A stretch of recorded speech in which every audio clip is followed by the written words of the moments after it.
Nadiskubre ng mga operatiba ng Police Regional Office Mimaropa ang isang pinaghihinalaang laboratorio ng iligal na droga sa isinagawang operasyon sa isang compound sa Puerto Galera, Oriental Mindoro.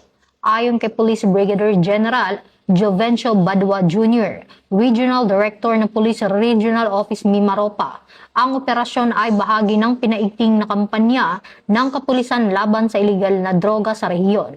Isinagawa ang raid batay sa nakalap na intelligence information kaugnay sa umano'y operasyon ng clandestine drug laboratory sa nasabing lugar.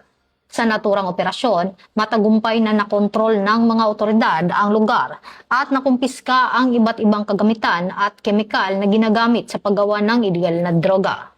Patuloy naman ang isinagawang investigasyon upang matukoy ang iba pang sangkot sa operasyon sa nasabing laboratorio. Gayon din ang posibleng lawak ng distribusyon ng mga ipinagbabawal na sangkap. Muling iginiit ng Police Regional Office Mimaropa ang kanilang mahigpit na panindigan laban sa iligal na droga at tiniyak ang pagpapatuloy ng mga operasyon upang mapanatili ang kapayapaan at kaayusan sa rehiyon.